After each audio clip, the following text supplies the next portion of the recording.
Mesdames et messieurs, bienvenue à notre 5e lancement de l'année au Centre spatial guyanais, le 2e pour Soyouz. Pour la mission d'aujourd'hui, le lanceur Soyouz a été préparé pour mettre 4 satellites O3B, construits par Thales Alenia Space, sur une orbite terrestre moyenne circulaire située sur un plan équatorial.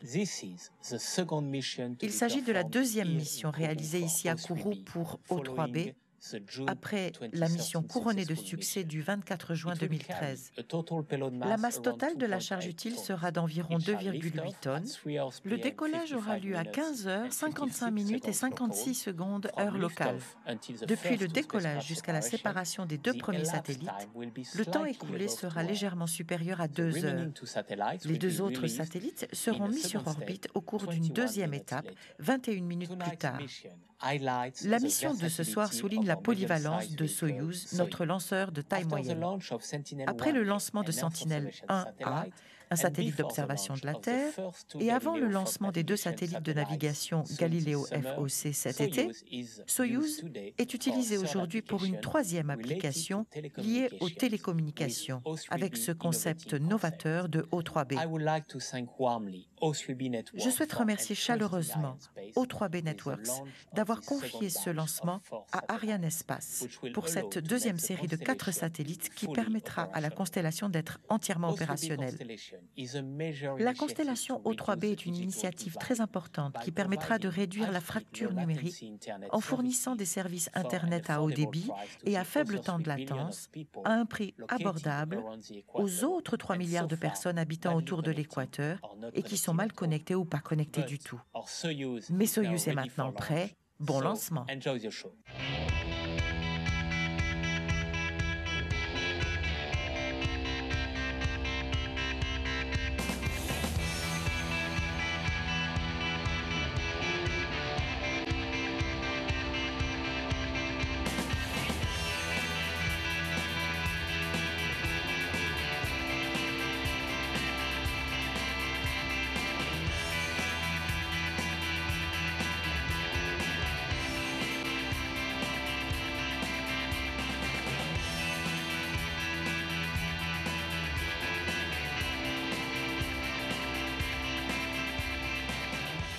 A very big welcome to you. We are live at the Guyana Space Nous sommes en Center direct du Centre spatial guyanais pour Soyouz. Nous sommes en train d'assister aux dernières préparations de Soyouz. Nous avons 4 satellites à bord de O3B. Et nous sommes à 12 minutes du lancement. Vous verrez la chronologie sur votre écran. Ici, c'est la salle de contrôle. Derrière, vous avez les équipes opérationnelles qui sont dans leur bocal et qui se concentrent très très fort avant ce lancement. Nous présentons cette émission en français et en anglais. Chez les commentateurs, nous avons Pierre. Bonjour Katie, bonjour à tous. Eh bien, on va tout de suite présenter le lanceur Soyouz qui se compose de 3 étages. Le premier étage avec 4 boosters qui présentent chacun un moteur et 4 tuyères. Ces 4 accélérateurs sont assemblés autour du 2e étage appelé corps central. Enfin, le 3e étage d'une masse de 28 tonnes. Ces 3 étages fonctionnent tous avec du kérosène et de l'oxygène liquide. Au sommet, eh bien, on retrouve l'étage supérieur frégate et enfin sous la coiffe les 4 satellites de la constellation O3B qui pèsent chacun 700 kg. On les aperçoit sur cette coupe transversale avec une masse totale du lanceur qui est d'environ 320 tonnes. Voilà les explications de notre lanceur Soyouz. Je vous redonne la parole, Katie. There we go, the vital statistics there of our launcher and indeed our satellites. So, mission control is actually the nerve center really of operations here at the base, and this is one of the key teams. This is the Flight Directorate. It's Ariane Space top management headed by Stéphane Israël, who you saw there, the CEO of Ariane Space, and these guys take all the final decisions should there be an unplanned situation. And that's Patrick Loire there. So a number of different teams and the O3B teams here as well, of course. And we have both Russian and European teams for tonight because it's a Russian rocket. So, over my shoulder, you can see the status panels. Everything's green right now, so we are go for launch. Pierre, why don't you talk us through them? Eh bien, le panneau des verts, vous savez qu'il reflète l'état de l'ensemble des moyens nécessaires au lancement. Alors, l'état de la base, du lanceur, des satellites, des moyens de poursuite sol, de la météo. Bref, tout doit être au vert pour que l'on puisse autoriser ce lancement. Le panneau des verts, finalement, il constitue une information visuelle immédiate, comme un feu de signalisation routière. Ce panneau est reçu et affiché partout où il y a des acteurs concernés à travers le monde par ce lancement. Ils sont tenus au courant en temps réel. C'est un système totalement transparent. Je vous redonne la parole. Katie, c'est à vous.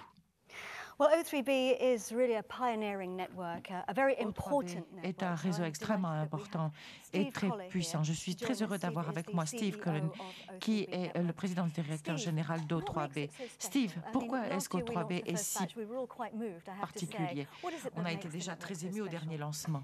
Comme vous venez de le dire, et comme Stéphane l'a dit, notre nom O3B représente les autres 3 milliards de personnes qui n'ont pas encore de connexion Internet. Et chez O3B, nous avons révolutionné le monde des satellites en les ramenant plus près de la Terre, en leur donnant une plus grande rapidité et en faisant baisser les prix. Donc nous arrivons à obtenir la même performance à un prix beaucoup plus raisonnable. Et ça veut dire que beaucoup de personnes sur cette planète pourront avoir accès à Internet à haut débit. Donc, il y a eu un lancement l'année dernière et les derniers 4 satellites seront lancés l'année prochaine après ce tir. Ce sera une véritable constellation et vous avez coopéré avec Thales Alenia Space. Parlez-nous du partenariat. C'est une excellente coopération. Ils ont une expérience considérable dans le domaine des satellites dans le monde aujourd'hui et ce sont les premiers en termes de livraison de satellites et nous sommes très heureux de ce partenariat avec eux. Merci beaucoup, Steve. Steve va venir avec moi pour les commentaires de ce lancement pour la deuxième partie de notre programme. Mais tout d'abord, je voudrais maintenant vous donner la parole parce que Steve, vous disiez que toutes ces équipes ont joué un rôle très important en travaillant ensemble. On va aussi en apprendre davantage sur cette campagne de lancement parce que ces personnes sont là depuis plusieurs semaines déjà.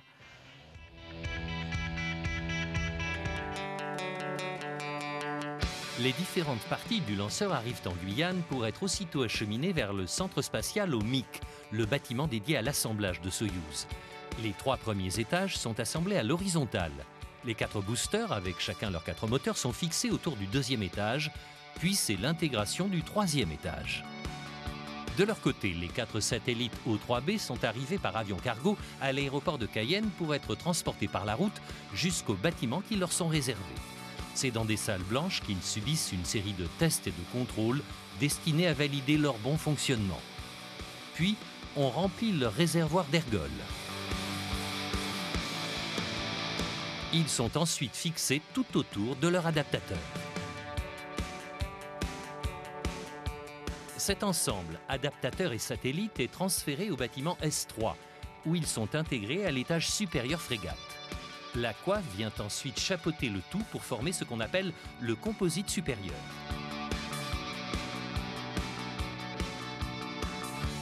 Après une série d'examens, les 3 premiers étages sont transférés sur leur pas de tir grâce à une voie ferrée.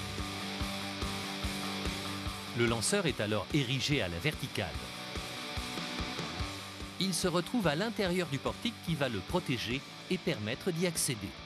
Ce portique sera enlevé seulement 1 heure avant le décollage. Le composite supérieur est amené à son tour en zone de lancement. Il est hissé au sommet du lanceur et intégré au 3e étage le jour même. On peut alors mettre en place les connexions électriques et fluides, ainsi que l'air conditionné qui alimente l'atmosphère sous coiffe. Toutes ces opérations sont réalisées conjointement par les équipes russes et européennes. Eh bien, voilà, on en sait maintenant davantage sur cette campagne de lancement.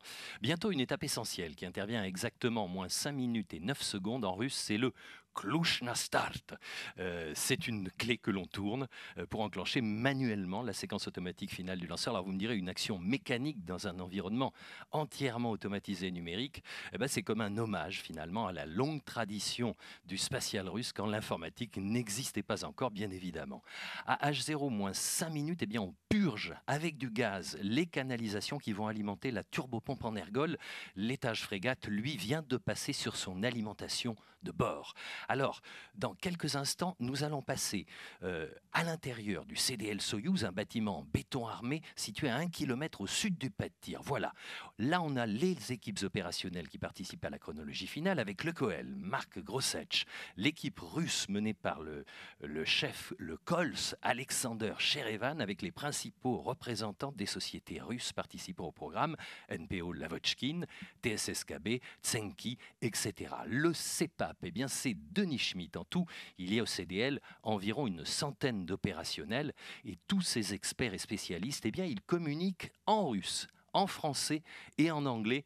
Et depuis 8 lancements, eh bien, ils ont eu le temps de s'habituer les uns aux autres et tout ça se passe très bien. Alors on va passer dans une ambiance beaucoup plus intime, une équipe beaucoup plus petite, c'est celle du CVI, le contrôle visuel immédiat. On aperçoit Antoine Courtois et Damien Gilles, c'est eux qui nous retransmettront les données de télémesure pour qu'on puisse situer Soyouz tout au long de son vol en positif quand il aura décollé. Alors, on peut préciser que là, nous voyons Soyouz, mais il y a 1 heure environ, eh bien, le portique était par-dessus et le portique s'est écarté de 80 mètres pour dégager évidemment le lanceur, un portique de 1200 tonnes qui est propre aux installations Guyane. On vient d'apercevoir Luka Kiekio. En principe, les Russes intègrent tout à l'horizontale, c'est comme ça chez eux, mais Arianespace eh bien, a souhaité préserver l'uniformité des procédures. L'intégration des satellites se fait donc à la verticale, comme sur Ariane 5 et comme sur Vega, même condition pour tous nos clients. Le lanceur de ce soir, eh bien, c'est un Soyouz version STB. Il y a 2 types de Soyouz utilisés depuis le CSG. La différence réside dans la motorisation du 3e étage. On utilise l'un ou l'autre suivant les missions.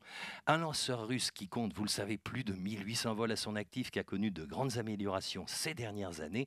Et en ce moment, eh bien, on peut annoncer que à H0-224, il y aura la séparation et le largage des ombilicaux satellites du bras KZM, avec 5 connecteurs électriques qui seront récupérés dans un panier le long du bras.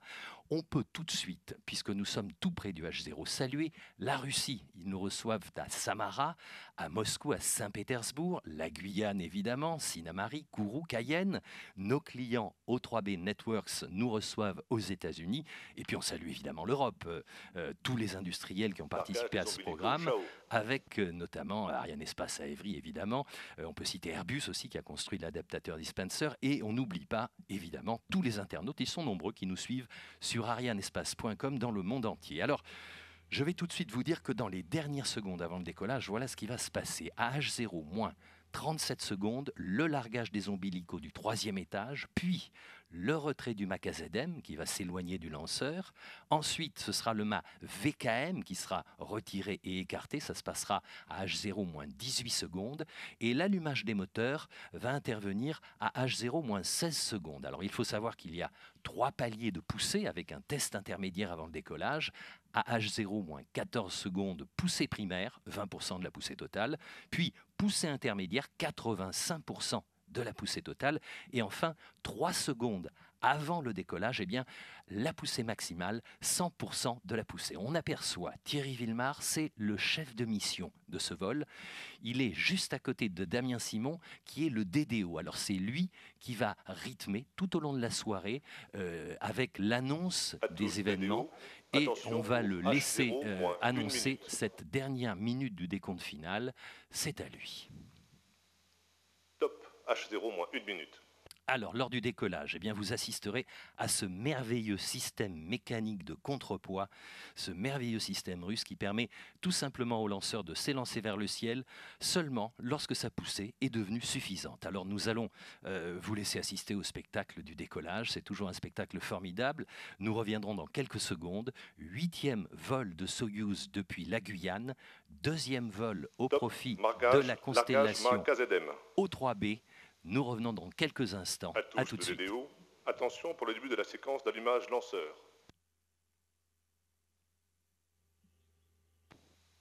Top H0 20 secondes. Top largage mât VKM. Top allumage triétage.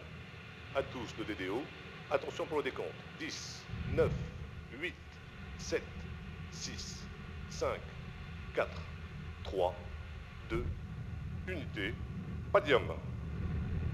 Décollage, lift-off, c'est parti.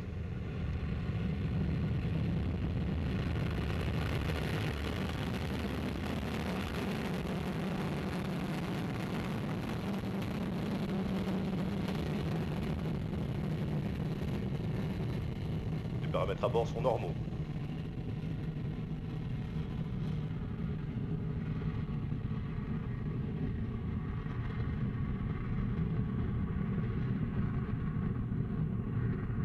Les moteurs des premiers et deuxième étages fonctionnent normalement.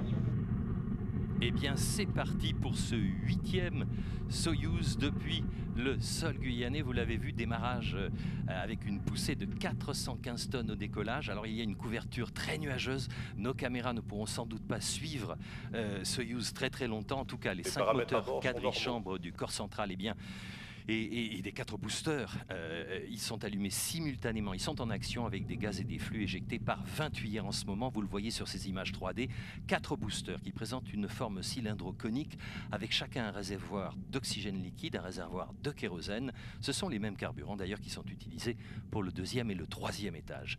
Les 4 boosters réunis pèsent au total près de 180 tonnes. Ils poussent pendant un peu moins de 2 minutes. Ce sont eux véritablement qui permettent à Soyouz d'échapper à l'attraction terrestre.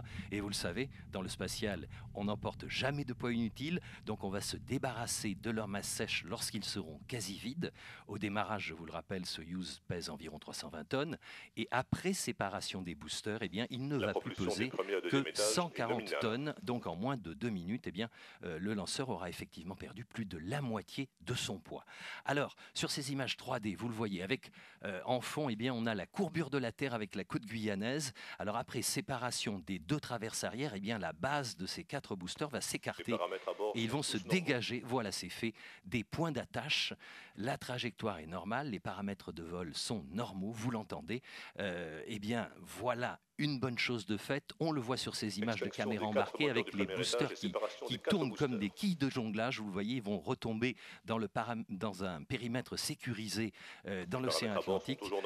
Et nous recevons bien sûr la télémesure de Soyouz grâce à la station Galileo à Kourou.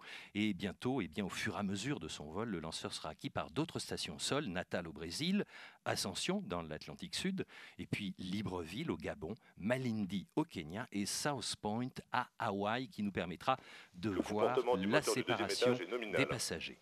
Alors en bas à gauche sur nos écrans, vous pouvez voir l'altitude et à droite c'est la vitesse du lanceur. On peut aussi suivre la courbe de vol, vous le verrez tout à l'heure, c'est un tracé qui représente la prévision de vol et une petite marque se déplace au fur et à mesure, c'est la position réelle de notre lanceur Soyouz. Alors vous le savez, quand on dépasse les 100 km d'altitude, et cela va bientôt se produire, eh bien, en fait, on dépasse tout simplement la couche atmosphérique pour se retrouver quasiment dans le vide. Alors, il n'y a plus de frottement, il n'y a plus d'échauffement dans le vide, plus de risque pour nos passagers, et la coiffe qui les protège devient donc inutile. On va donc s'en séparer, et en perdant cette coiffe, on va perdre 1,5 tonne.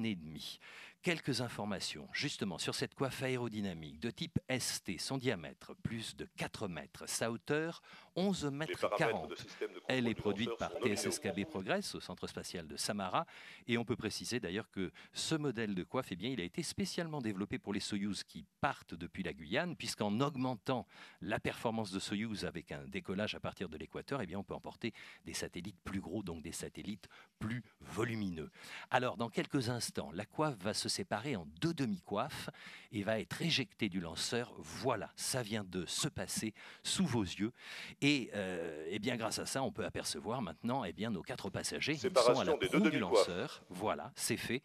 Et la prochaine étape, et c'est une particularité propre à Soyouz, on va allumer bientôt le moteur du 3e étage. Le 2e étage aura fini son travail.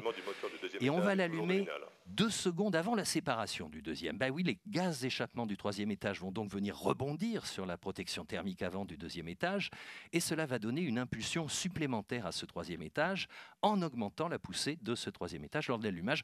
En russe, on appelle ça la séparation chaude. Et de ce fait, eh bien, on va perdre évidemment le corps du 2e étage, un corps de de 27 mètres de haut, et ce qui reste du lanceur ne mesurera plus, voilà, c'est fait, que 18 mètres. Le moteur du 3e étage est rentré en action. Vous le voyez également sur ces images de caméra embarquées.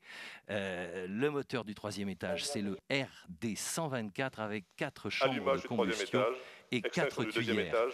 Sa poussée est de 30 kN. Il va pousser pendant 4 minutes environ. Alors tout au long de notre vidéo transmission en direct, il y aura toujours un léger décalage entre nos images HD et les confirmations ici au bâtiment Jupiter annoncées par Damien Simon, car chaque événement du vol est validé par le Fregat Flight Monitoring Center à Moscou. Et puis cette information, elle est transmise ici en Guyane pour être annoncée par le DDO. Donc quant à nous calerons plutôt sur les images 3D, des images bien entendu conformes au programme de vol embarqué. Particularité de cette mission, elle va durer 2 heures et 20 minutes, car il y aura une succession de poussées de l'étage frégate, suivie de phases balistiques. Alors la plus longue phase balistique, c'est-à-dire la phase sans poussée, sans moteur, elle va intervenir dans moins d'une demi-heure de vol, et cette phase balistique va durer 1h17. Cet étage frégate, de toute façon, est réallumable jusqu'à 20 fois. Cet étage offre ainsi des injections multiples et très précises. Rappelons qu'un satellite injecté de manière précise, ipso facto, il sollicite beaucoup moins ses propres moyens de propulsion et sa durée de vie s'en trouve ainsi augmentée. C'est important de le souligner. Alors, décollage, il y a bientôt 6 minutes et demie d'un Soyouz depuis le port spatial de l'Europe. C'est la mise en orbite des 4 satellites O3B, la 2e volée, si je puis dire. Mais tout de suite, les dernières infos du spatial européen. En avril, le 3e vol du lanceur léger Vega a mis en orbite Kaseosat 1, un satellite d'observation de la Terre dans le cadre d'un contrat clé en main signé avec Airbus pour le Kazakhstan. Aujourd'hui, le carnet de commandes du lanceur léger Vega compte des lancements jusqu'en 2019. Fin mai, Arianespace a participé au salon ILA Berlin. Stéphane Israël, le PDG d'Arianespace, y a souligné le rôle prépondérant de l'Allemagne en tant que partenaire industriel et 2e contributeur du programme Ariane. En juin, à Singapour, lors du salon Communicasia, c'est en présence d'une centaine de pays qu'Arianespace a réaffirmé son leadership mondial. Fort de ses 60% de parts de marché dans la région Asie-Pacifique, Arianespace doit lancer dans les prochains mois 9 satellites pour des clients en Australie, Inde, Indonésie, Japon et Malaisie. Les équipes d'Arianespace préparent les 2 prochains vols. Dans la nuit du 24 au 25 juillet, Ariane 5 doit lancer le 5e ATV, le cargo de l'espace européen, qui permet de ravitailler la station spatiale internationale. La campagne du prochain vol Soyouz s'effectue en parallèle. Fin août, le lanceur russe mettra en orbite 2 satellites de la constellation Galileo. Alors, nous avons évoqué la présence tout à l'heure d'un responsable russe au sein de la cellule de vol, Igor Novikov de Roscosmos. On peut préciser tout de suite, d'ailleurs, que les Russes n'ont jamais été considérés comme de simples sous-traitants qui se contenteraient de fournir des pièces d'un lanceur. Ce sont de véritables partenaires. Ils opèrent le lanceur en coopération avec les ingénieurs européens ici. Et les liens tissés à l'occasion des lancements Starsem opérés à Baïkonour par Arianespace se sont renforcés tout naturellement en Guyane. Un lanceur mythique, idéal pour emporter des charges moyennes, installé dans une base spatiale moderne à proximité de l'équateur, cela donne tout simplement une alliance sans précédent. On pourrait dire c'est du gagnant-gagnant, on dit ça maintenant. Alors le meilleur lanceur de sa catégorie associé à la meilleure base spatiale du monde. On peut rappeler d'ailleurs tout de suite que c'est la poursuite et la progression d'une coopération initiée par le général de Gaulle entre la Russie et la France à une époque où l'URSS existait encore. C'est lui, le général, qui avait visité le cosmodrome de Baïkonour et signé l'accord de coopération spatiale à Moscou en 1966. Et c'est également le général de Gaulle qui avait décidé l'installation de la base spatiale française en Guyane, une décision tout à fait judicieuse vu les caractéristiques géographiques et environnementales de cette région d'Amérique latine, risque sismique minimum, absence de cyclone, ouverture vers l'est mais aussi vers le sud et situation proche de l'équateur, bref, une position idéale et une base qui est sans doute la meilleure du monde à l'heure actuelle. Dans quelques instants va intervenir, voilà, c'est sous vos yeux la séparation du 3e étage et à présent on voit que seul le frégate est en vol, il n'y a plus que lui, il est composé de 6 réservoirs sphériques, 2 contenant l'avionique, 4 contenant les ergols, et ces 6 réservoirs, eh bien, ils sont soudés entre eux et un ensemble de 8 bielles traverse les réservoirs pour pouvoir fixer la charge utile. Frégate, masse 7,5 tonnes, produit par NPO Lavochkin à Moscou. C'est un étage autonome, véritablement conçu comme un véhicule orbital. Il supporte l'adaptateur où sont amarrés, bien sûr, les 4 satellites. Frégate est donc un véritable 4e étage. Il possède ses propres systèmes de guidage, de navigation, de contrôle d'attitude, de poursuite, de télémesure. Et cet étage, eh bien, il permet d'élargir considérablement les capacités du lanceur Soyouz en desservant les orbites les plus variées de la manière en plus la plus précise possible, ce qui est un gros avantage. Première activation du contrôle d'attitude frégate précédent. Voilà, Damien Simon vient de l'annoncer. Le moteur frégate vient de s'allumer. Il faut dire que Soyouz bénéficie de plus d'un demi-siècle d'exploitation avec un grand nombre de premières spatiales, premier survol de la Lune, première sonde vers Vénus, vers Mars et surtout premier homme dans l'espace avec Yuri Gagarin en 1961 et pour être équitable, on va dire aussi première femme dans l'espace. C'était en 1963 avec Valentine Tereshkova. Et puis ensuite, première sortie dans l'espace et il faut citer le premier vol d'un spationaute français sur Soyouz. C'était Jean-Louis Chrétien en 1982. La France était alors le premier pays hors du bloc soviétique à faire voler un de ses ressortissants sur un vaisseau Soyouz. Citons enfin la création par aérospace. À l'image du moteur principal frégate. En 1996, de la société franco-russe Starsem pour commercialiser le lanceur Soyouz depuis Baïkonour au profit des clients d'Arianespace. Alors, on revient au vol. Vous l'avez vu, tout se passe bien pour notre lanceur avec cet étage frégate qui va encore pousser pendant 3 minutes environ avant sa première extinction.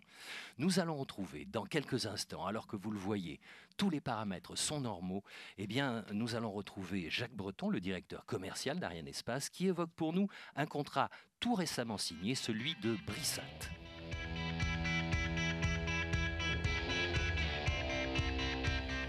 I had the pleasure and the honor, on behalf of Arianespace, to sign the contract for the launch of Brissat-1 on the 28th of April with Sofian Bashir, CEO of the Bank Beri of Indonesia, and in presence of His Excellence, the President of Indonesia, various Indonesian ministers, and the French and US ambassadors.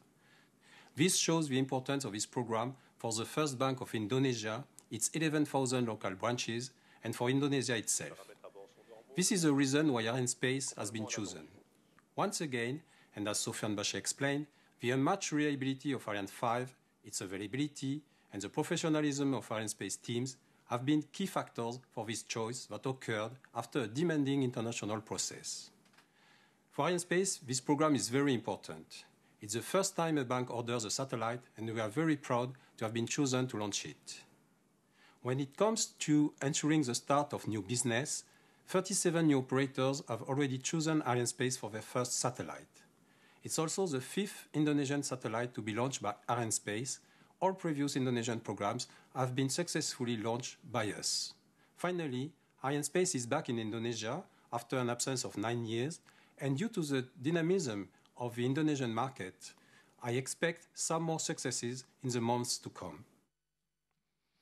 Retour au vol d'aujourd'hui, il y aura 4 boosts, 4 poussées de l'étage frégate avec des durées plus ou moins longues pour arriver jusqu'au largage en 2 temps de nos 4 passagers. Alors, il faut savoir qu'en fin de mission, après séparation des 2 derniers satellites, eh bien, il y aura aussi 2 nouveaux allumages frégates qui vont se succéder pour permettre à cet étage supérieur de rejoindre son orbite dite cimetière. Il s'agit de déplacer ce qui reste du frégate vers une orbite en dessous des zones de largage de nos satellites O3B pour assurer la sécurité de nos clients, car en plus de garantir l'intégrité des satellites, eh bien, cette orbite inférieure va très lentement se dégrader et à terme, le reste du composite va finir par se disperser lors de sa rentrée dans l'atmosphère. Toujours ces très belles images 3D avec la Terre en toile de fond. Décollage donc il y a plus de 14 minutes de ce 8e Soyouz depuis la Guyane et dans quelques instants, eh bien, ce sera la fin du premier boost avec une extinction de son moteur.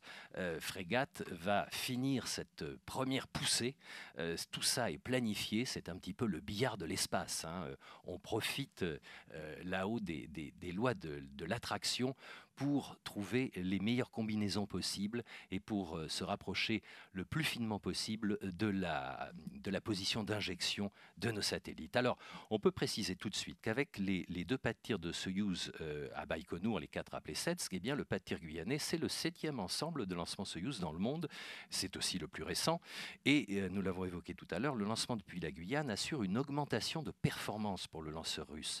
Baïkonour est situé à 45 degrés de latitude nord, le CSG à 5 degrés de latitude nord, à Kourou. Le fait d'être aussi proche de l'équateur permet de bénéficier de la vitesse de rotation de la Terre, car pour les lancements vers l'Est, eh bien, on part dans le même sens que notre planète, qui, vous le savez, tourne sur elle-même en 24 heures, et donc on bénéficie tout naturellement et mécaniquement d'une vitesse supplémentaire.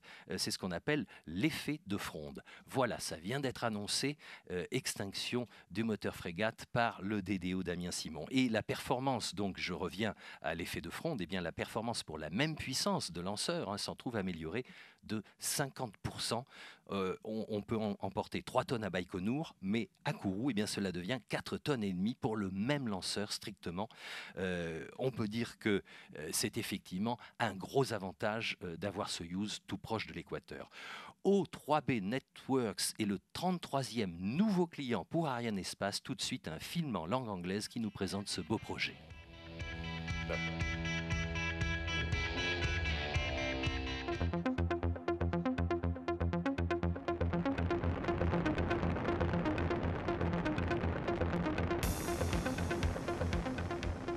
So the idea for this launch is about vision to reality. We started life with the idea that people should be connected, that the internet is the most transformative technology of our generation and that everyone should have the opportunity to participate.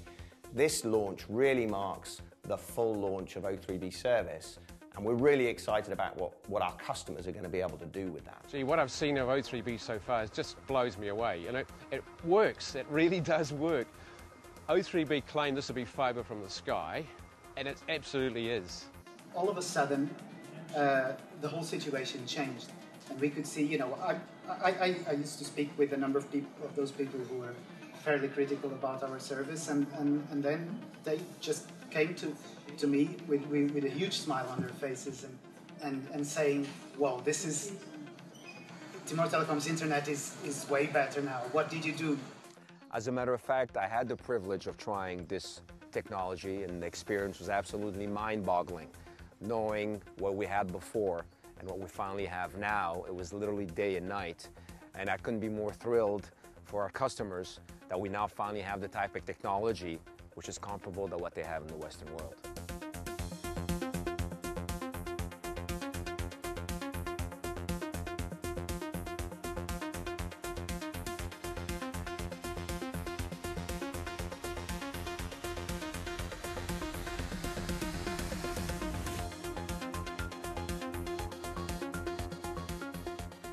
We've been fantastically excited by what we've seen in the performance of the satellites to date, and more importantly, our customers have been excited. They've been demanding that we get into commercial service, and as a result, we're already delivering 155 megabits per second into the Cook Islands.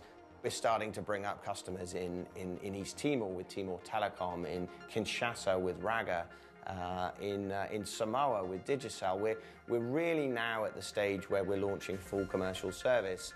For now, we are connected on O3B, and we are doing this conversation over the Skype, and you can see that it is reliable in terms of quality. There is no drops, there is no latency, and it's very clear. Indeed, O3B is impacting almost 3 months right now. Connection with them, we are very happy, and there is nothing to compare with any other providers. We are not only able to bring voice to them, we'll be able to bring broadband services where they're able to serve YouTube, social networking. This will literally change their life. So another great example of what we've seen so far is with Royal Caribbean. So with Royal Caribbean, we've got a very, very unique solution. We've got the largest cruise ships in the world going to be connected with O3B, and the first one, the Oasis of the Seas, we're now on board. We have full sea trials operating. we're delivering more than 500 megabits per second to the ship. We have to face the fact that everybody wants to stay connected. It's not necessarily something that is a nice to have, it's a must have for people today.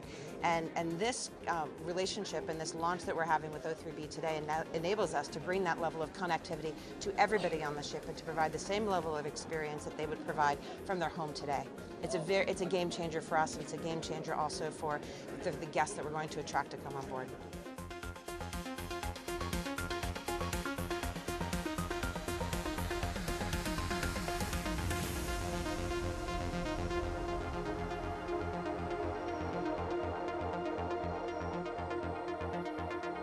I think there's enormous opportunities. I think as people's data needs continue to increase, there's going to be need for more and more high-speed, low-latency technology. So I think it's extremely important for the future of the DRC. We already stepped into the future now. O3B is not only moving our business, it is also moving Samoa market and other markets into an innovative world. It is the most reliable technology that will push the data services into the next era. So I don't ever see this stopping. I never see a day where we're not going to be able to launch satellites and deliver the kind of services that we're doing. We've just hit the tip of the iceberg in some of the largest countries of the world where connectivity and internet penetration levels are still very, very low. And connectivity is always the first highway that brings people and communities to life. As time passes, we will be addressing areas like health, telemedicine, education, e-learning, e-governance, public safety, and other data services and voice services that would be required in those parts of Pakistan where there is no connectivity. It's just going to open up possibilities that weren't there before. It's going to make us more viable as a country. It's just going to be a transformation for the whole community.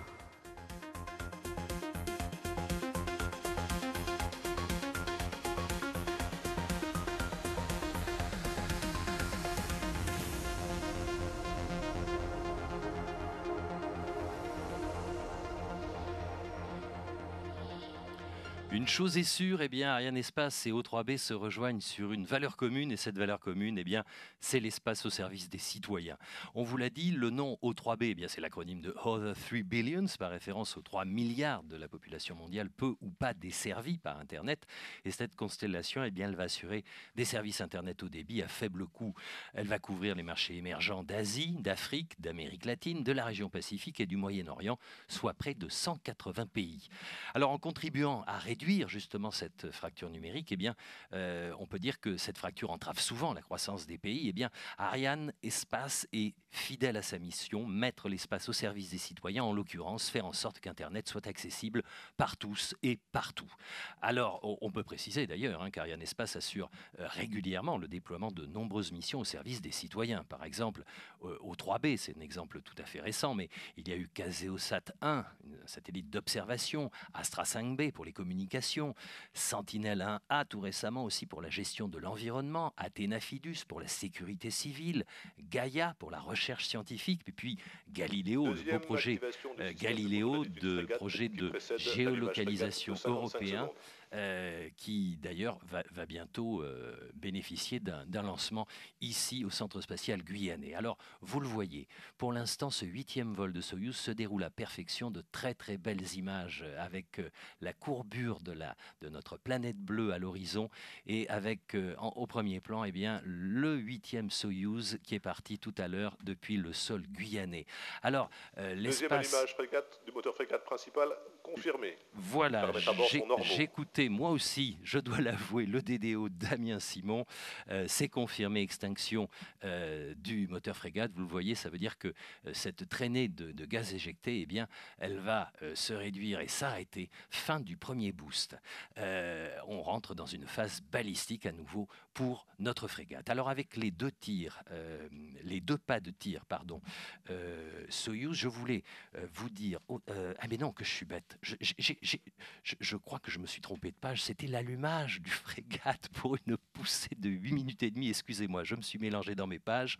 Le frégate vient de s'allumer pour une poussée de 8 minutes et demie environ. Et c'est pour ça, effectivement, qu'on voit ces gaz éjectés. C'est le cône là qui est à l'arrière du frégate. Autre point fort, je voulais le dire, c'est qu'Ariane Espace accompagne souvent les nouveaux opérateurs dans la durée. Alors c'est le cas pour O3B. On aura l'occasion d'y revenir tout à l'heure, mais tout de suite, je vous propose de retrouver le PDG de Thales Alenia Space, le constructeur Jean-Loïc Gall.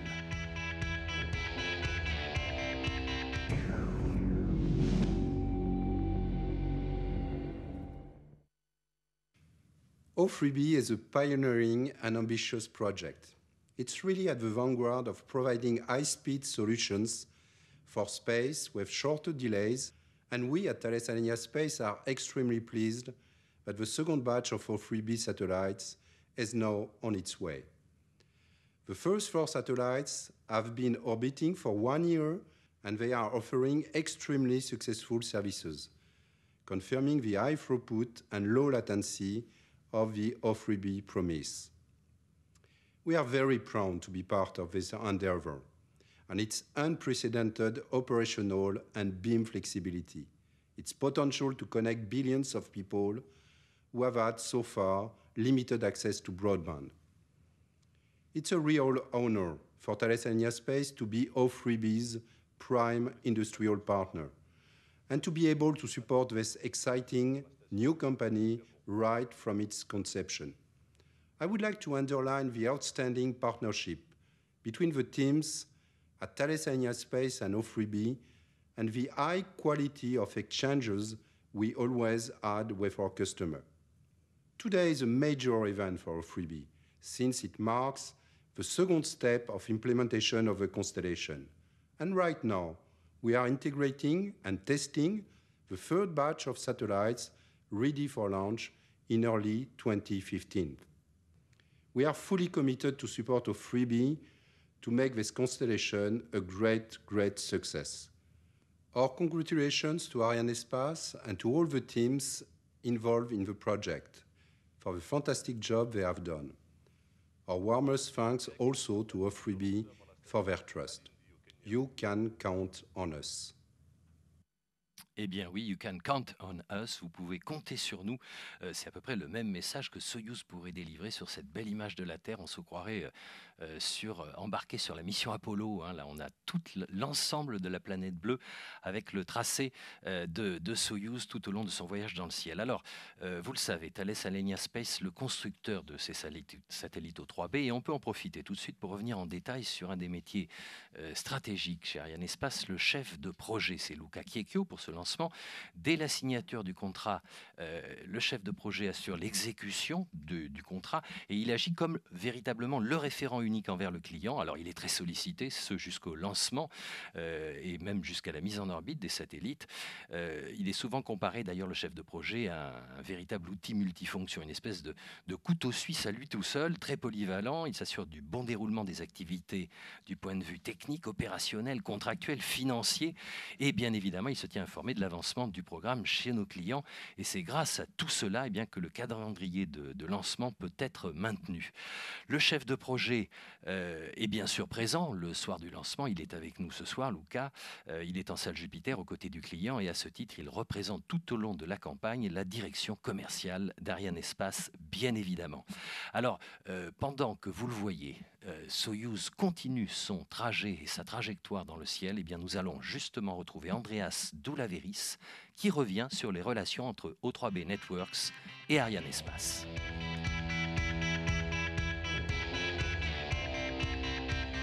First, I'd like to express how excited we are to be back here at the Ariane Space Center since our first launch over a year ago. Regarding our relationship with Ariane Space, we have an excellent partnership, which is very important to a successful launch campaign. Planning and coordinating the logistics required to start and then execute the launch campaign is a very difficult process, and without this partnership, we would not be successful. As we are faced with many tough decisions throughout the campaign. For example, the selection of the launch date, working weekends and or holidays to maintain the schedule. I appreciate the full transparency from Arianespace and the willingness to compromise for the good of the program. As there are occasions when we may not share the assessment with Arianespace, Arianespace has always been professional and respectful to our needs.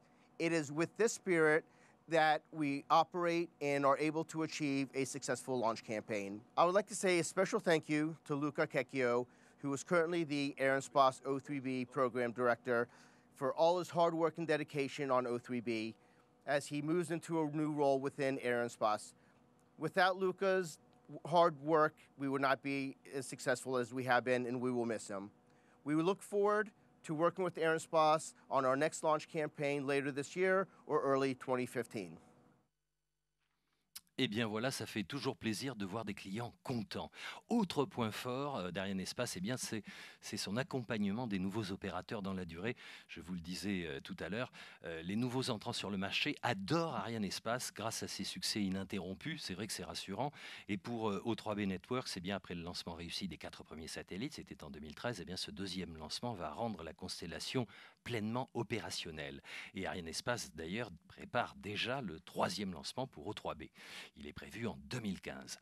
Alors la force d'Arianespace, c'est de savoir adapter ses services aux besoins spécifiques de ses clients. En l'occurrence, pour O3B, mise en place du dispositif de crédit export géré par la COFAS, proposition de solutions pour le déploiement vers l'orbite équatoriale, adaptation du lanceur au lancement multiple, 4 satellites à la fois, optimisation de la campagne et de toutes les opérations qui impliquent plusieurs satellites, ce qui est toujours beaucoup plus compliqué à gérer ici au Centre spatial guyanais. Alors, les nouveaux opérateurs, eh bien, ils confient souvent leur tout premier lancement à Arianespace, car depuis 5 ans, près de 2/3 des satellites des nouveaux opérateurs ont été lancés par Arianespace. Citons ESAL 1, Azerspace, Yasat 1A, ILAS 1, EcoStar T1 et pour l'avenir, parmi les toutes dernières signatures, Brisat 1, NBCO 1A, SGB 1, Jabiru 1, Arsat 1, le chiffre 1, indiquant à chaque fois bien qu'il s'agit du premier satellite d'un opérateur. Je vous le disais, les nouveaux opérateurs aiment beaucoup Arianespace, tant mieux pour nous. Dans quelques instants, eh bien, nouvelle extinction. Cette fois, c'est sûr, ce sera une extinction du frégate. C'est la particularité d'ailleurs de cet étage qui peut être rallumé jusqu'à 20 fois. Nous allons donc entamer une autre phase balistique avec frégate. Et cette phase balistique, eh bien, elle va durer 1h17. 1h17 de vol sans propulsion sur la lancée de ce deuxième boost qui a duré 8 minutes et demie. Et le composite va se mettre en rotation. Alors c'est ce qu'on appelle la phase barbecue, un peu comme lorsqu'on cuit un poulet à la broche. Vous savez, c'est durant cette phase balistique, eh bien, si on ne la déclenchait pas, on peut dire cette rotation, le lanceur présenterait toujours le même côté au Soleil. Ce serait très préjudiciable pour les satellites car il y aurait des parties très chaudes et à l'inverse des parties à l'ombre qui seraient très très froides. Par une simple rotation longitudinale de 1 degré par seconde sur lui-même, eh bien, on peut ainsi uniformiser le comportement thermique de tout le composite. La pause va être longue, mais il y aura une suite, ça c'est sûr et certain. Vous allez pouvoir nous retrouver dès 17h44 heure de Guyane, 22h44 heure de Paris pour la suite des aventures de Soyouz, alors qu'on revoit, eh bien, c'était il y a plus de 32 minutes le décollage de ce Soyouz avec ses 4 satellites de la constellation O3B. Pour la deuxième partie, je tiens à vous le dire, je serai rejoint par Bruno Hérin, ingénieur d'Arianespace, et nous vous accompagnerons tous les deux ensemble jusqu'à la fin de cette mission. Donc on se quitte avec ces images du décollage de tout à l'heure. C'était tout à l'heure au Centre spatial guyanais, un très beau décollage, malgré une couverture nuageuse assez dense. On se quitte et on se retrouve très bientôt. Soyez au rendez-vous. À tout à l'heure. Fin de visibilité attendue du lanceur par la station de Malindi. Le lanceur restera en absence de visibilité de toute station pendant environ 45 minutes avant d'être récupéré par la station de South Point sur les îles Hawaï.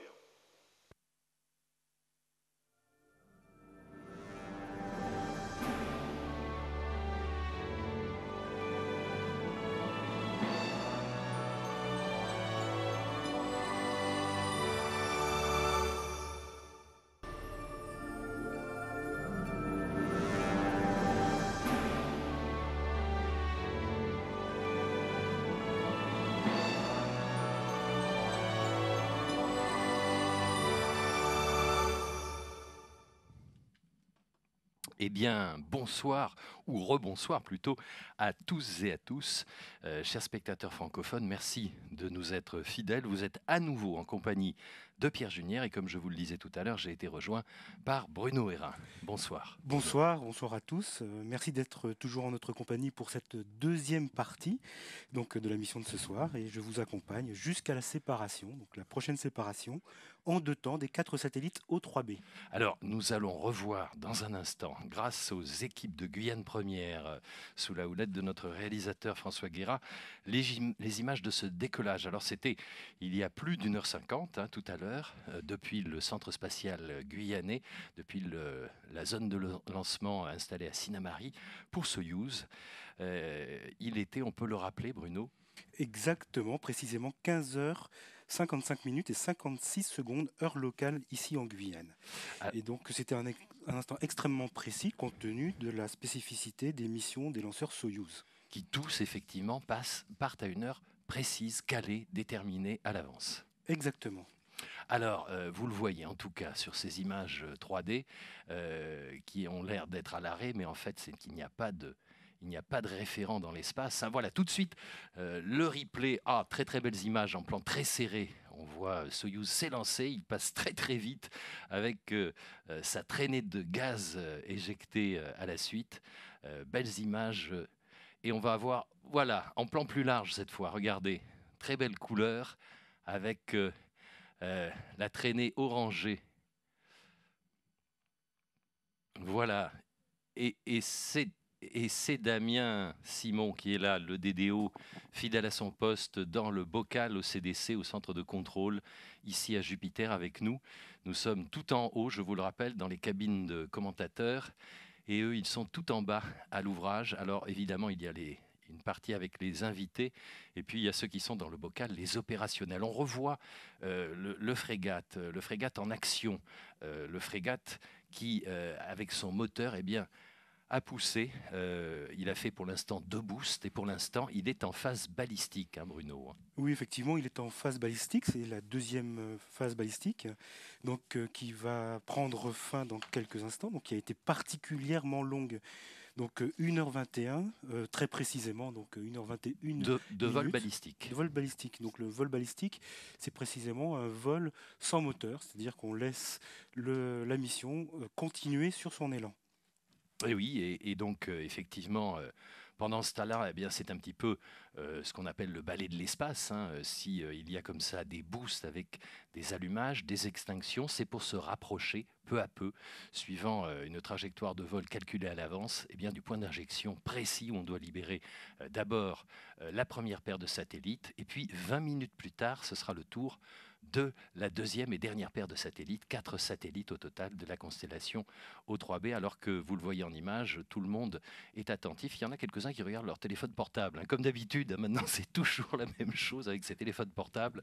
On a tendance à les regarder, car quelquefois il faut bien dire que comme ils sont souvent branchés sur Internet, on a des informations très rapides grâce à ces téléphones portables. Je vous rappelle que ces téléphones portables, eh bien, on va pouvoir les utiliser de plus en plus sur la frange équatoriale grâce à cette constellation O3B Network qui va sans doute, et je l'espère, à la fin de cette mission, être pleinement opérationnel avec une flotte de 8 satellites qui vont survoler comme ça l'équateur et qui vont permettre la couverture de ces Other 3 Billions, c'est l'acronyme de O3B, qui va permettre du Internet haut débit, qui va permettre du téléphone portable, qui va permettre tout un tas d'applications de données grâce à ces 8 satellites. Et puis on peut dire effectivement que c'est un projet tout à fait original. On a l'impression, on se demande toujours quand c'est une bonne idée, pourquoi personne ne l'a pas eu avant, hein, Bruno, parce que c'est une idée merveilleuse celle-là. Oui, effectivement, c'est une idée merveilleuse. C'est-à-dire que se dire qu'on puisse connecter tout le monde à Internet, c'est effectivement revoir ce qu'on a vu à l'instant à l'écran avec la connexion du téléphone dans la salle Jupiter, où on pouvait aussi bien partir de la Guyane sur son téléphone, être connecté à Internet que dans n'importe coin isolé de la planète. Oui, il faut dire que on parle de la Guyane, la Guyane n'est pas formidablement connectée, hein, bien que ce soit le port spatial de l'Europe, que ce soit l'emplacement d'où partent énormément de satellites. Alors, je pense qu'à l'heure actuelle, le frégate a réalisé déjà son troisième allumage, hein, c'est-à-dire que c'est le troisième boost de frégate. On aperçoit bien évidemment les gaz éjectés qui sont de cette couleur bleu fluo, là, juste à l'arrière de ce qui reste du composite et de frégate. Le troisième boost frégate, il va durer environ 5 minutes, et c'est ce troisième boost qui va achever la circularisation. Excusez-moi, c'est pas facile à dire. À l'issue de cette poussée, donc, il y aura une nouvelle phase balistique à environ 7830 km d'altitude, et eh bien, quelques minutes plus tard, le premier couple de satellites O3B sera livré. Alors, puisque j'ai la chance de vous avoir sous le coude, j'allais dire, Bruno, et c'est un grand plaisir d'avoir un ingénieur spécialisé, ce que je ne suis pas vraiment spécialisé à ce point-là. Je voulais que vous me parliez du pot vibrant. Alors, le pot vibrant, dans le cadre du développement d'un projet, il y a toujours un premier satellite d'une constellation qui passe sur ce pot vibrant. Explication pourquoi et comment, Bruno? Oui, alors effectivement, que ce soit un satellite d'une constellation ou un satellite d'une famille, en fait, on a toujours besoin de faire ce qu'on appelle une qualification satellite. Et une qualification satellite, ça allait vérifier que le satellite est suffisamment robuste à la mission. Et notamment, donc, dans le cadre de cette qualification, on va placer un premier satellite sur un élément, c'est un pot vibrant, comme vous venez de l'appeler, Pierre, qui consiste à l'attacher à ce pot vibrant et à faire exercer des vibrations qui sont caractéristiques de la mission du lanceur. Donc c'est un essai qui est effectué par le satellite, mais pour le compte de la mission Arianespace, donc demandé par Arianespace. Et alors, l'expérience à proprement parler, on le remue dans tous les sens, quoi. Alors, on le fait... Oui, effectivement. Donc en fait, on met le satellite, on l'attache sur le pot vibrant, et ensuite on le sollicite suivant 3 directions privilégiées. Et on a bardé auparavant le satellite d'un certain nombre de capteurs qui vont nous permettre de vérifier que le satellite ne va pas casser en vol s'il était soumis effectivement à cet environnement vibratoire. C'est un test mécanique, on appelle ça comme ça? Oh, c'est un test complètement mécanique, effectivement, c'est son nom, oui. Et c'est un test pratiquement obligatoire, c'est-à-dire c'est le banc d'essai pour voir si on va être capable de résister là-haut, et puis aussi au décollage, parce qu'il y a des vibrations très importantes lors du décollage également. Ah oui, c'est un test tout à fait obligatoire qui fait partie des spécifications Arianespace, par lequel passent absolument tous les satellites qu'on voit aujourd'hui dans l'espace. Oui, moi je suis toujours impressionné par... avoir la confirmation on écoute Damien du fonctionnement nominal du troisième boost frégate. Voilà, confirmation du troisième boost frégate, vous l'avez entendu comme nous. Les manœuvres d'orientation au profit de la séparation des satellites O3B 2 et 4 viennent de débuter. Et effectivement, bien sûr, c'est nos 2 premiers satellites à être libérés qui rejoignent le point précis d'injection où tout cela doit se faire. Il y a également quelque chose dont je voulais vous parler, puisqu'on a parlé de ce pot vibrant, c'est le test acoustique, car il y a également pour les satellites un test obligatoire, c'est ce test acoustique. Alors de quoi s'agit-il ? Oui, alors le test acoustique, c'est un second type de test qui consiste à faire subir au satellite un environnement dit acoustique. Donc, c'est-à-dire qu'on va placer le satellite dans ce qu'on appelle une chambre anéchoïque. Ça permet de filtrer un certain nombre de bruits parasites, ça permet de filtrer aussi des réverbérations. On va soumettre le satellite à des ondes acoustiques, on va dire des ondes sonores, qui sont extrêmement puissantes. Donc, ils sont, si on peut les comparer à un concert, peut-être 10 fois supérieurs à des sons qu'on entend dans les concerts. Des Rolling Stones, par exemple. Voilà, c'est comme si on se collait à la baffe des Rolling Stones en plein concert et qu'on multipliait le son par 5 ou 10. Effectivement, c'est impressionnant. Un homme n'en reviendrait pas indemne, hein. Non. Ça c'est sûr. Non, effectivement, un homme n'en reviendrait pas du tout indemne. Donc on fait subir à ce satellite cet ensemble de tests. Alors il faut savoir que autant pour le pot vibrant, on ne sollicite que le premier exemplaire de vol, alors que pour les tests acoustiques, on soumet tous les satellites qui volent à ces tests acoustiques. Pour être bien sûr que ça va bien se passer une fois en vol. D'accord. Voilà, pour chacune des missions. Explication tout à fait éclairante, Bruno. Alors, il y a un dernier test, c'est le test de vide thermique. Alors, qu'est-ce que vous pouvez nous en dire ? Alors le test de vide thermique, c'est à proprement parler un test qui est fait par le client pour le client. Il consiste à mettre le satellite dans une espèce de chambre dans laquelle on va simuler ce qu'on appelle un soleil. On va simuler des hautes températures et des basses températures. On va simuler finalement la présence du satellite lorsqu'il est exposé dans l'espace à son environnement naturel thermique. Et aux radiations solaires, effectivement, puisqu'il va recevoir du... oula, mais on le voit, ça y est, on discutait. Et puis, on parlait de choses très intéressantes, mais sur ces images 3D, on est déjà arrivé à 2 minutes 0046 secondes. C'était prévu, c'était le temps précis de la séparation de la première paire des satellites 2 et 4 de ce voyage de Soyouz. Donc, tout a l'air de bien se passer. On va attendre la confirmation de Damien Simon. Ça va, vous le savez, passer par une vérification à Moscou, par le Flight Monitoring Center, et puis ça va revenir ici, et sans doute, on aura la confirmation de cet événement très important. Oui, effectivement, donc on va attendre cette information. Séparation des satellites O3B 2 et 4 confirmée. Voilà, c'est fait. Ah, ben là, ça fait du bien. On est heureux pour notre client. En tout cas, début des manœuvres d'orientation. On peut le dire, il y a... du 4e boost frégate. Voilà, effectivement, on se réoriente pour la séparation des 2 suivants, de la libération des 2 derniers passagers. Mais on peut le dire, il y a maintenant 6 satellites opérationnels dans cette constellation O3B. Il reste, ce sera dans 20 minutes environ, à séparer les 2 derniers. Alors, prenons un peu de temps pour raconter, puisqu'on en a l'occasion et on a un peu de temps là tout de suite, l'histoire récente de l'installation de Soyouz en Guyane. Il a fallu quand même 10 ans d'efforts, de concertation, de travaux, de réunions pour que le site Soyouz soit actif à Sinnamary. On peut préciser que l'ESA a développé le programme Soyouz au Centre spatial guyanais pour renforcer cette coopération avec la Russie dans le domaine des lanceurs.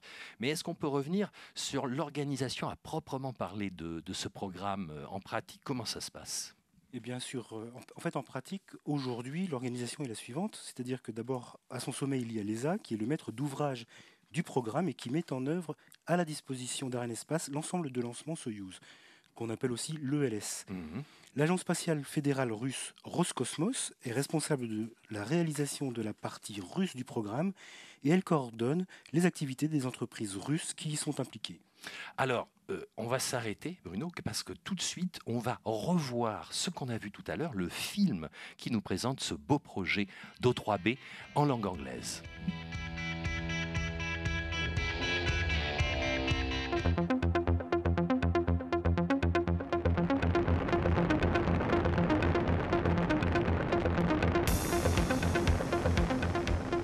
So the idea for this launch is about vision to reality. We started life with the idea that people should be connected, that the internet is the most transformative technology of our generation and that everyone should have the opportunity to participate.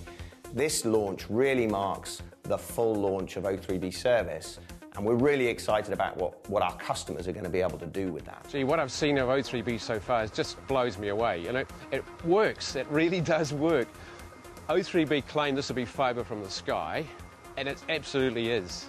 All of a sudden, the whole situation changed, and we could see, you know, I used to speak with a number of those people who were fairly critical about our service, and then they just came to me with a huge smile on their faces and saying, "Well, this is Timor Telecom's internet is way better now. What did you do?" As a matter of fact, I had the privilege of trying this technology, and the experience was absolutely mind-boggling. Knowing what we had before and what we finally have now, it was literally day and night. And I couldn't be more thrilled for our customers that we now finally have the type of technology which is comparable to what they have in the Western world.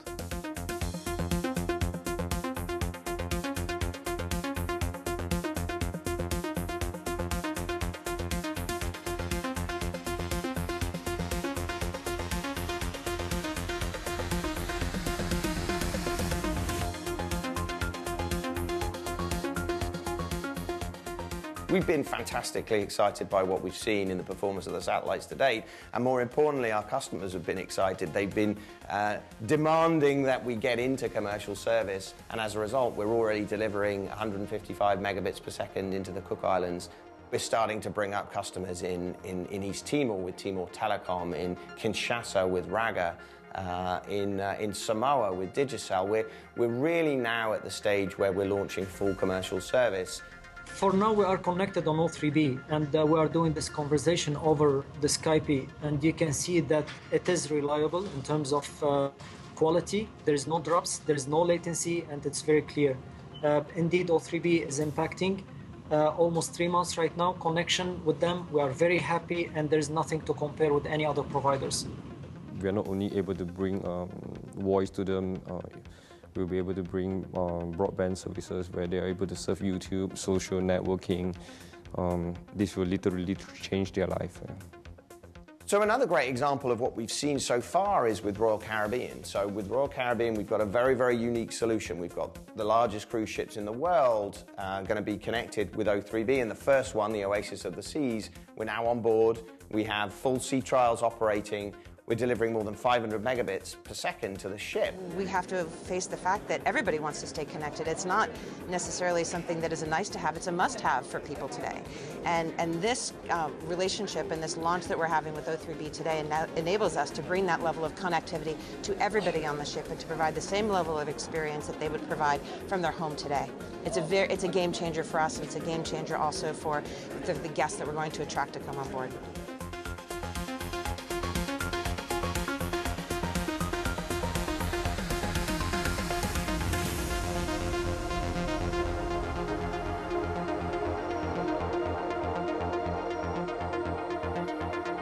I think there's enormous opportunities. I think as people's data needs continue to increase, there's going to be need for more and more high-speed, low-latency technology. So I think it's extremely important for the future of the DRC. We already stepped into the future now. O3B is not only moving our business, it is also moving Samoa market and other markets into an innovative world. It is the most reliable technology that will push the data services into the next era. So I don't ever see this stopping. I never see a day where we're not going to be able to launch satellites and deliver the kind of services that we're doing. We've just hit the tip of the iceberg in some of the largest countries of the world where connectivity and internet penetration levels are still very, very low. And connectivity is always the first highway that brings people and communities to life. As time passes, we will be addressing areas like health, telemedicine, education, e-learning, e-governance, public safety, and other data services and voice services that would be required in those parts of Pakistan where there is no connectivity. It's just going to open up possibilities that weren't there before. It's going to make us more viable as a country. It's just going to be a transformation for the whole community.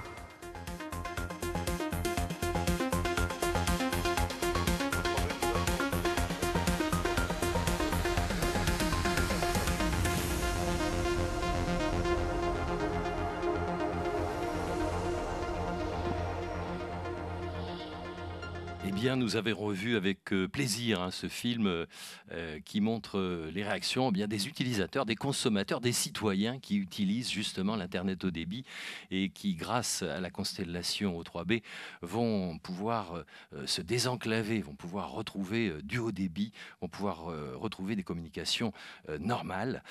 Alors, autour de Steve Collard, parmi nous, là, ici au Centre spatial guyanais, il y a tout le staff de O3B Networks. Ils vivent vraiment une belle aventure industrielle. Tout à l'heure, Bruno, on a été interrompu. On parlait de l'organisation du programme Soyouz au CSG. Vous m'avez dit que l'ESA était le maître d'ouvrage, l'agence spatiale européenne. Roscosmos, l'agence russe, fournit le lanceur responsable de la partie russe du programme. Et puis les autres acteurs, alors dans cet organigramme, quels sont-ils ? Alors pour continuer, il y a maintenant l'agence spatiale française, le CNES, qui est l'architecte système du projet Soyouz au CSG et qui est l'autorité de conception de l'ensemble des infrastructures de la base spatiale. Et enfin, donc on a Arianespace, responsable de la fourniture des systèmes russes, qui coordonne et soutient les activités des entreprises russes pendant la phase de développement Et Arianespace est aujourd'hui l'opérateur de lancement de Soyouz au centre spatial guyanais. Alors, on peut ajouter que effectivement la décision de l'Agence spatiale européenne de faire le nécessaire pour que Soyouz puisse s'envoler depuis le centre spatial guyanais, ça a été vraiment un grand pas en avant dans l'élargissement de la gamme des missions possibles, de la gamme des lanceurs, évidemment aussi. Et on peut préciser que Arianespace a l'exclusivité des lancements Soyouz à partir de la Guyane, et c'est devenu le lanceur intermédiaire européen de référence, véritablement, pour toutes les missions institutionnelles et commerciales qui correspondent à sa capacité d'emport. Donc c'est un emport de taille moyenne. Pour les gros satellites, effectivement, on va avoir recours toujours à Ariane 5, mais c'est précieux d'avoir toute une gamme et d'avoir également, vous le savez, le lanceur léger Vega dans cette gamme de 3 lanceurs sur l'équateur. Alors, ce n'est pas tous les jours, Bruno, qu'une constellation de 8 satellites est déployée.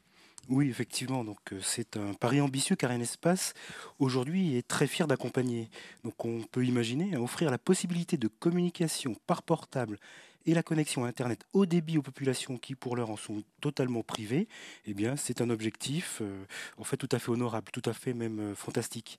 Donc, O3B, en fait, on se lasse pas de le dire, Other 3 billion, les autres 3 milliards de citoyens. Ben oui, c'est impressionnant parce que nous sommes un certain nombre de milliards, mais 3 milliards, c'est beaucoup. Mais tout de suite, on va être interrompu. On retrouve le DMS d'O3B qui nous explique la mise sur orbite de ces satellites. As the launch campaign ends, the birth of the next 4 satellites begins at the separation point.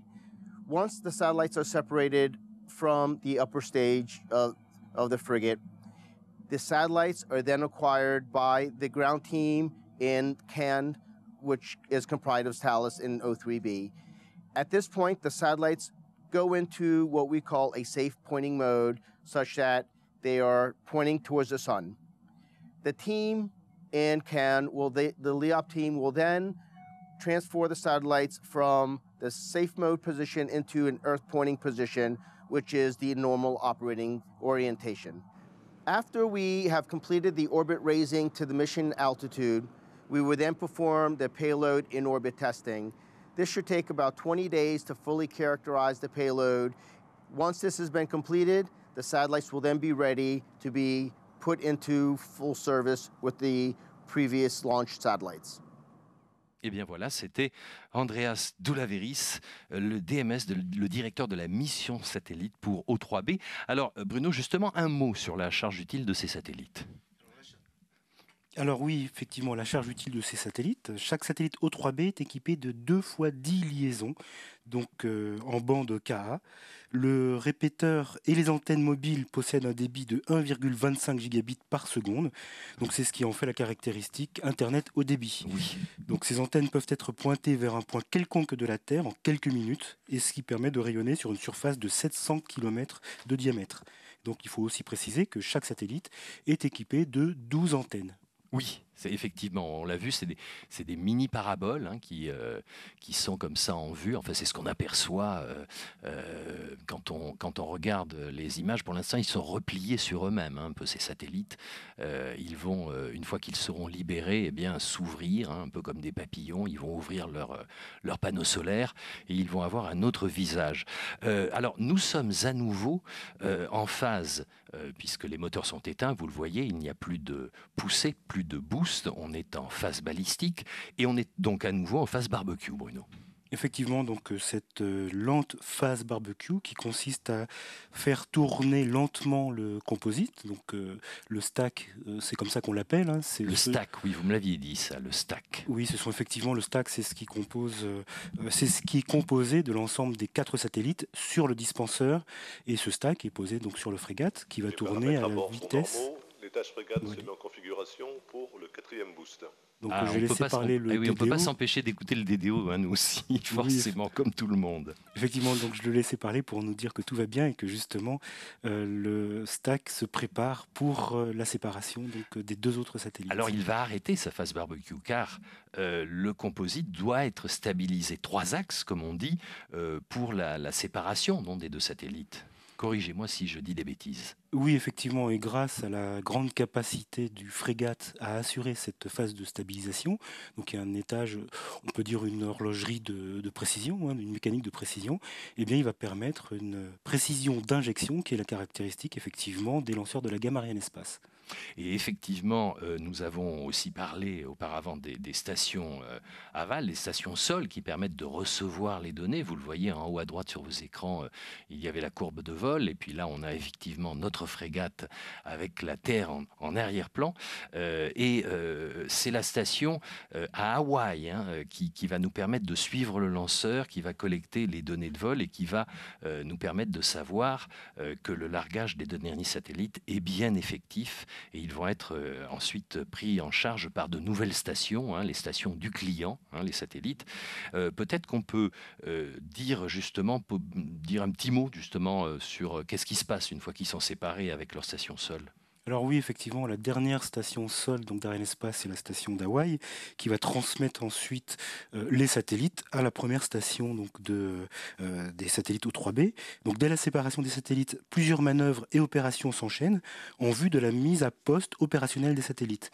Et donc pour ce faire, les stations de Nemea en Grèce, de Perth en Australie, de Sunset Beach à Hawaï, effectivement toujours, et Lurine au Pérou vont être sollicitées. Sunset Beach à Hawaï, ça fait rêver. On se croirait tout de suite en vacances.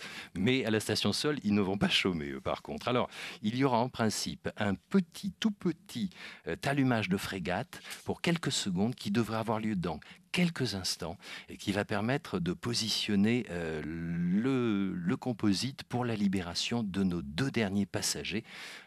C'est très rapide, ça s'allume et ça s'éteint, mais c'est comme ça, c'est prévu dans le programme de vol.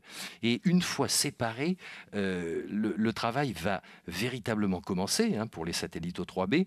Quel est leur programme ensuite, post-séparation ? Alors tout d'abord, 4 minutes et demie après séparation des satellites, on aura le déploiement des panneaux solaires, ensuite une opération progressive qui dure une dizaine de secondes, la première acquisition des satellites par les stations sol qui va intervenir, elles, 7 minutes après leur séparation. Et les premières manœuvres d'orientation qui vont débuter, elles, 20 minutes après la séparation des satellites. Alors je crois savoir que 3 jours plus tard... Un allumage de 16 secondes de système de contrôle d'attitude s'est déroulé nominalement. Voilà, on nous dit que ce petit boost dont je vous parlais... La frégate est maintenant sur l'orbite finale visée pour la séparation des satellites O3B 1 et 3. Voilà, on est sur l'orbite finale, ça y est, tout s'est bien passé avec ce petit allumage qui a permis de rectifier la trajectoire comme c'était prévu. Alors, oui, je crois savoir, moi, que 3 jours plus tard, après leur séparation, donc, les satellites vont pouvoir rejoindre leur orbite définitive. Cette mise à poste s'effectue au moyen d'une stratégie à 5 allumages. Alors là, ce sont les allumages de leurs moteurs, à eux, les moteurs propres des satellites.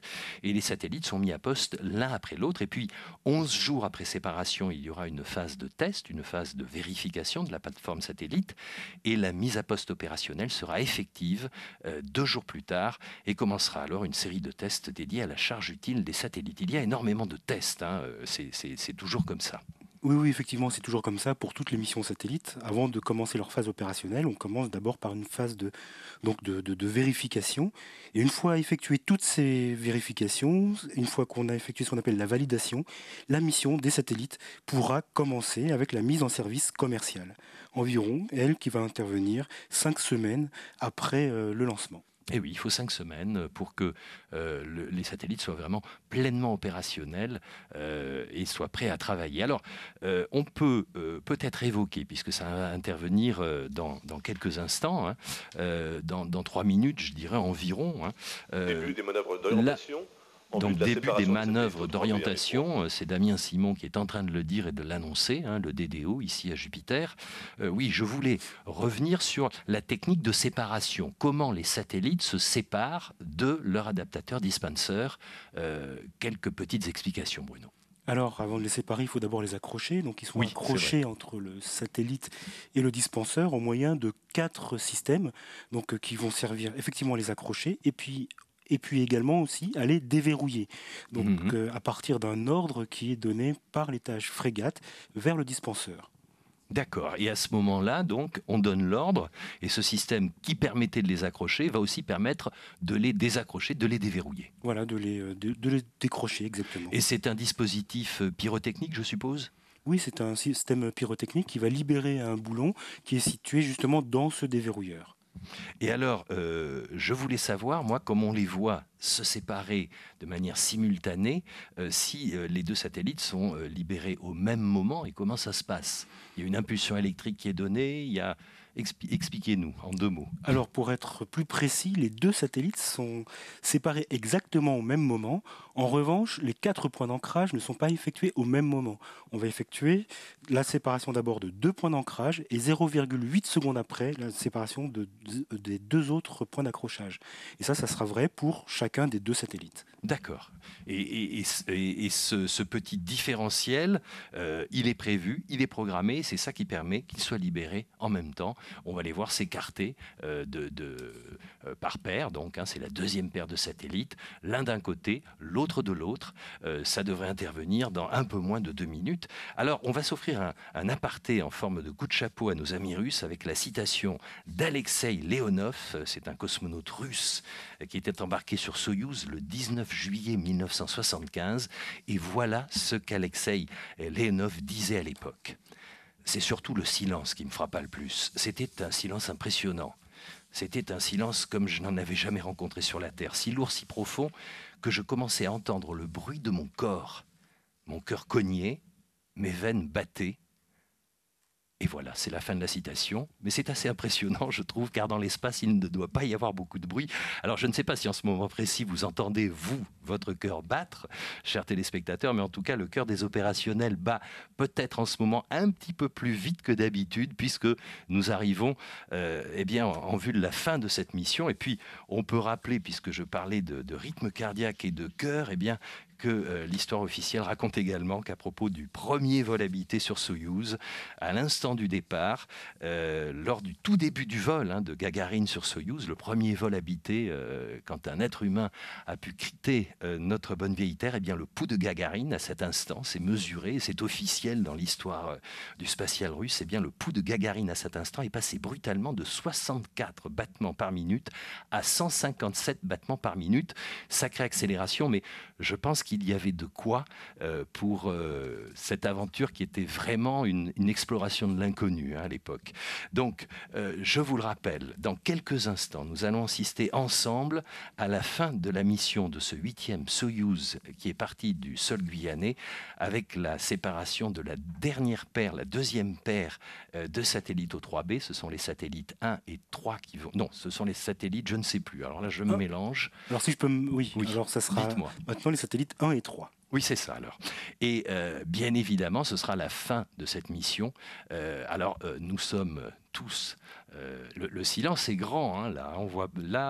On sent que les gens sont attentifs et qu'ils sont concentrés, concentration maximum, même pour cette fin de mission, avec tout le monde qui est à l'écoute. Et confirmation de la séparation des 2 derniers satellites O3B.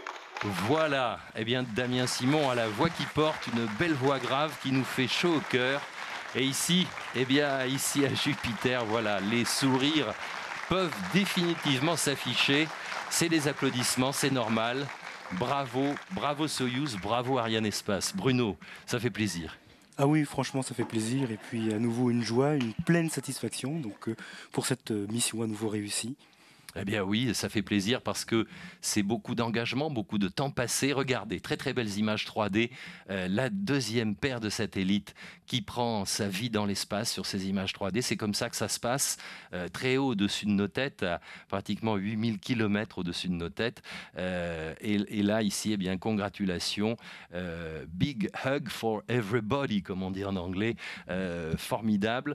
Les opérationnels, ils vont aller pouvoir se reposer parce que c'est quand même épuisant, les fins de mission pour les opérationnels Arianespace généralement. Oui, c'est un peu épuisant, ils vont pouvoir aller se reposer, mais avant d'aller se reposer, ils vont peut-être fêter ça autour d'un verre de champagne. Eh ben, je leur souhaite.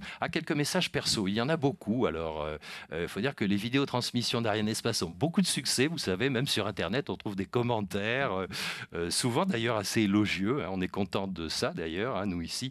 Et tout le monde est au courant. Puis vous voyez, on passe des messages en direct. Alors, regardez, c'était le décollage tout à l'heure. C'était il y a plus de 2h20. C'est Soyouz qui s'était lancé de son pas de tir ici à Sinnamary en Guyane. Alors, eh bien, il y a même des photos qui se font, les photos souvenirs, c'est bien normal. Et ici, dans le bocal des opérationnels, eh bien, tout le monde s'est levé, pratiquement. Il n'y a pratiquement plus personne qui soit assis. Ici, quelques-uns, j'en aperçois, qui sont très studieux à leur poste de travail devant leur ordinateur. Voilà encore des images. On le suit, regardez, on le suit avec les caméras, mais je pense que Soyouz Soyouz va vite et en plus il y avait des nuages ce soir. En tout cas, c'est un bien beau moment que nous vivons ensemble et nous sommes ravis de ce succès. Bruno, vous vouliez dire quelque chose? Non, vous vouliez rien dire. Vous m'avez fait signe. En tout cas, ici, eh bien, dans quelques instants, nous aurons droit aux déclarations finales. C'est Stéphane Israël qui sera le premier à enclencher cette série de déclarations finales. Encore un replay, encore les images de tout à l'heure. Avec, c'est pratiquement on aperçoit le portique et pourtant il est à 60 ou 80 mètres du lanceur. Oui, effectivement, il est à 80 mètres, il n'est pas très loin, mais il n'est pas très près non plus. C'est suffisant pour qu'il ne soit absolument pas endommagé au décollage. Oui, c'est ça. Oui, c'est ça. Alors même des petits cœurs, vous voyez, qui sont dessinés et des bisous. C'est pratiquement comme au football ou comme à Roland-Garros. On va bientôt écrire des mots sur l'objectif de la caméra. Là, vous voyez ces très très belles images en plan rapproché. Ça va très vite, bien évidemment. Et je vois que personne n'est pressé de faire les déclarations finales. Tout le monde a quelque chose à dire à son voisin ici à Jupiter. Et c'est très bien comme ça d'ailleurs. Alors oui, on aperçoit le chef de mission. On a aperçu... Oui, effectivement, on voyait le chef de mission. Messieurs, c'est Stéphane Israël. Distinguished guests. So I've just got the confirmation that all 4 O3B satellites have been separated on their targeted medium Earth orbit. Et qu'ils sont placés sur leur orbite moyenne terrestre. Ce soir, c'est le deuxième tir d'Arianespace pour O3B après celui de l'année dernière. Et donc, nous venons d'accomplir la deuxième étape dans ce grand voyage vers la Terre de l'innovation. Chez Arianespace, nous sommes très fiers de ce partenariat avec O3B qui nous a confié leur mission. Cela nous a donné une grande opportunité de faire partie d'une vision révolutionnaire qui vient de se transformer en réalité. Je voudrais présenter toutes mes félicitations à M.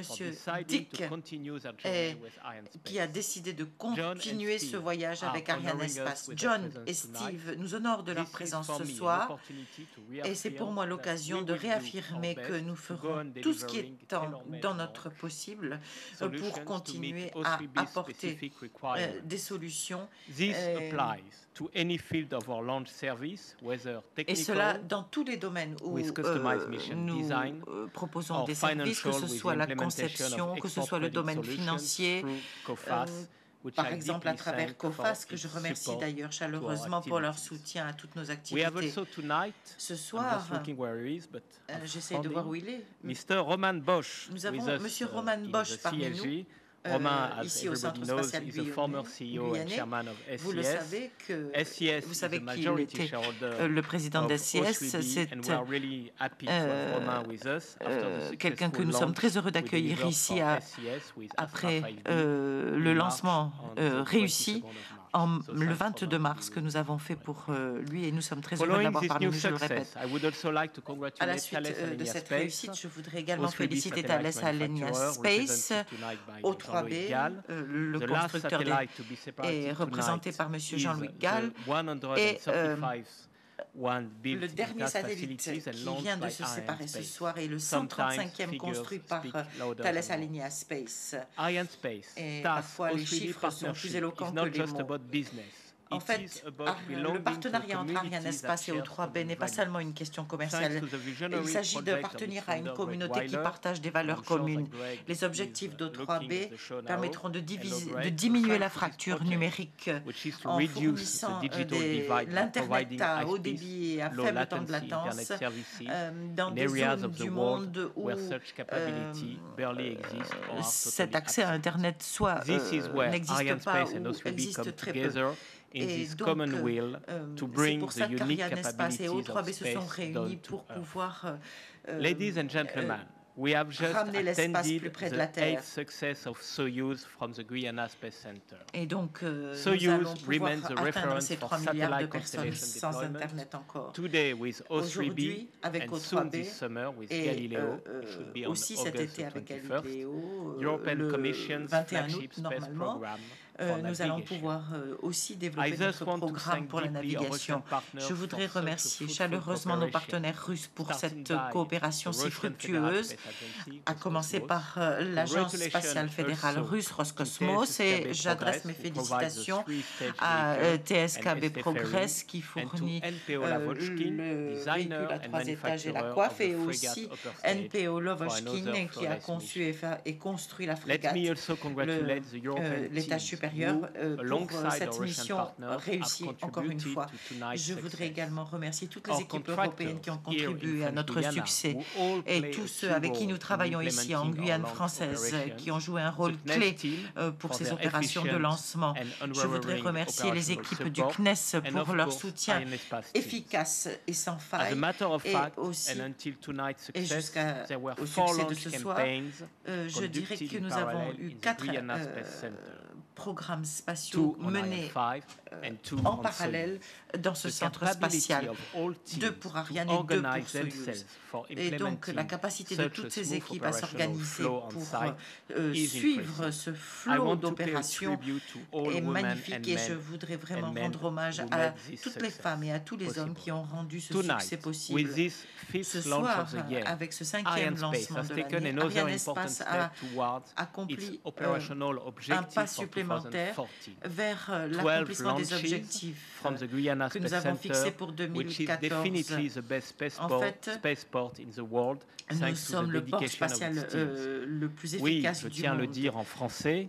Merci à tous les salariés de la base et merci à la Guyane, merci au CSG pour cette réussite exceptionnelle.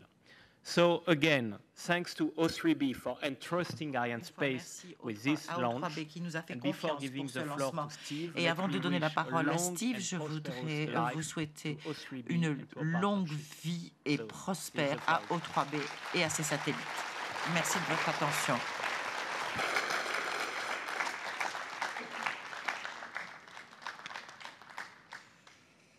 Thank you very much, Stefan. Wow.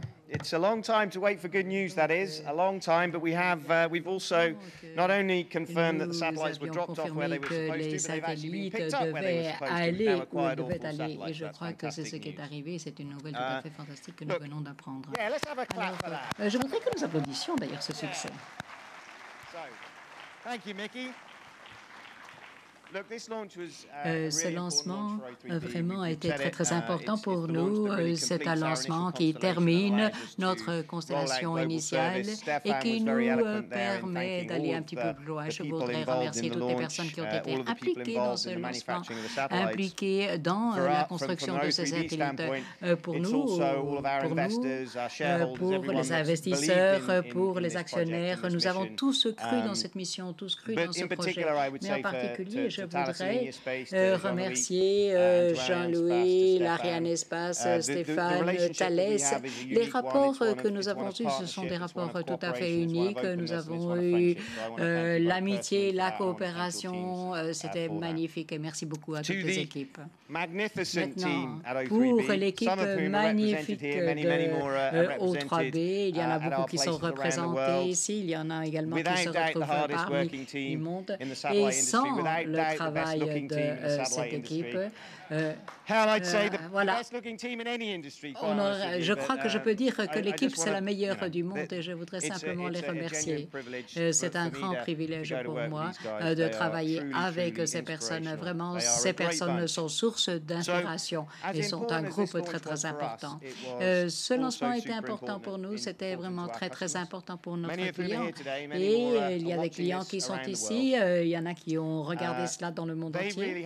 Et vraiment, ils ont été avec nous chaque étape de notre voyage. Ils étaient là au début, ils étaient là lors de notre premier lancement, le deuxième lancement, et ils seront avec nous pour les années à venir parce que maintenant, nous devons continuer ce travail. Maintenant, nous devons honorer les promesses que nous vous avons faites et je crois que nous allons pouvoir faire cela. Et ce que nous avons vu jusqu'à présent, la performance de ce satellite était superbe. Ça nous a excités, ça nous a intéressés. Nous savons qu'ensemble, nous allons pouvoir livrer des services pour et vos clients seront ravis. Et je crois que toute l'équipe est très, très fière de ce travail. Alors, mesdames et messieurs, pour tous les défis qui se trouvent dans le monde entier, vraiment, nous sommes heureux et nous avons la chance de vivre ces moments. Et on a dit, donc, on ne veut pas changer d'endroit, on ne veut pas changer notre position par rapport à quelqu'un d'autre. Et je ne suis pas d'accord parce que je crois que cette époque dans laquelle nous vivons est vraiment extraordinaire. Et la technologie que nous vivons aujourd'hui n'aurait pas pu être imaginée il y a 50 ans. Et nous avons des informations dans le monde entier et grâce à Google, nous avons des informations qui sont accessibles immédiatement et je crois que ça, c'est quelque chose d'extraordinaire. Si vous aviez dit il y a 50 ans que ça aurait été le cas, personne n'aurait pu vous croire, mais ça fait partie maintenant de notre vie quotidienne. L'Internet est une infrastructure clé qui soutient tout secteur de l'économie. C'est un moteur d'innovation et de croissance économique. Mais aujourd'hui, cette technologie n'est pas disponible pour tout le monde et nous allons changer cela. Nous allons essayer de changer tout cela. Et avec ces satellites en orbite, l'O3B et ses clients vont pouvoir livrer et donner ces services à une partie du monde qui n'a jamais eu accès et qui n'a jamais eu accès aux services que nous allons pouvoir leur offrir maintenant. Nous faisons déjà ces services à Kinshasa, dans d'autres endroits. Nous sommes présents dans pas mal d'îles, pas mal de régions, et nous allons, grâce à ces satellites, apporter ces services de la Colombie au Congo, de Somalie, toutes les populations comme le Brésil, l'Indonésie, tous ces endroits seront à même de se connecter à Internet. Et nous connectons cela grâce à Internet mobile. Les connexions vont aller 11 fois plus rapidement qu'auparavant. Pensez à cela, 11 fois plus rapidement. Les connexions mobiles sont 3 fois plus rapides que les connexions normales. Et le trafic augmente à raison de 2 fois plus. Et maintenant, nous avons cette créativité. Et je crois que cette créativité va apporter une différence à ces populations. Et vraiment, nous devons donner ce service à tout le monde. Nous devons diffuser Internet. Nous devons donner ces services Internet à toutes les populations qui ne l'ont pas, qui n'ont pas accès à l'éducation, qui n'ont pas accès à de certaines opportunités. Et je crois que ces nouveaux satellites O3B vont fournir les infrastructures qui sont nécessaires pour nos clients. Pour conclure et pour paraphraser un autre président, le temps est venu pour réaffirmer notre esprit, pour choisir une meilleure histoire, pour faire en sorte que tout le monde a le droit d'être heureux. Merci beaucoup.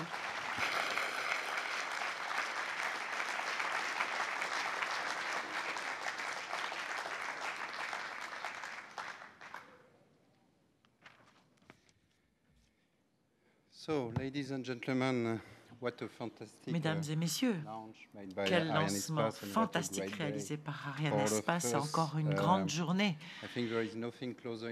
Et je crois que rien dans la vie n'est plus proche de la naissance d'un enfant qu'un lancement réussi. Donc félicitations à tous et félicitations à tous d'O3B. Vos satellites sont maintenant dans l'espace, Steve, et votre constellation prend forme aujourd'hui.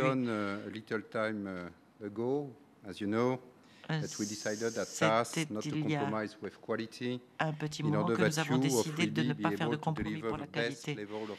Et donc, 03B est prêt à fournir le meilleur niveau de service à ses clients et continue à proposer une très haute performance. Et nous sommes très heureux pour vous aujourd'hui. Après ce lancement magnifique, je voudrais remercier Stéphane et toute l'équipe d'Arianespace et aussi Roscosmos, le CNES et l'ESA.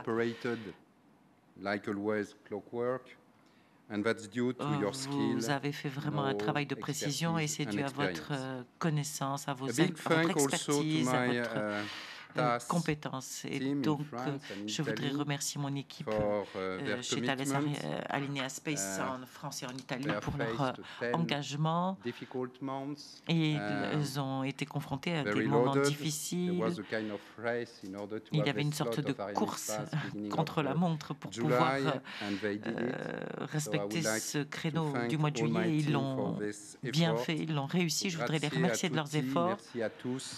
In Roma, in Cannes, merci in Toulouse. À tous, donc à Rome, à Cannes et à Toulouse. Is a groundbreaking project, and beyond c'est vraiment un projet qui fait une percée technologique et qui est réalisé par des personnes remarquables. Greg, John, Steve, Brian.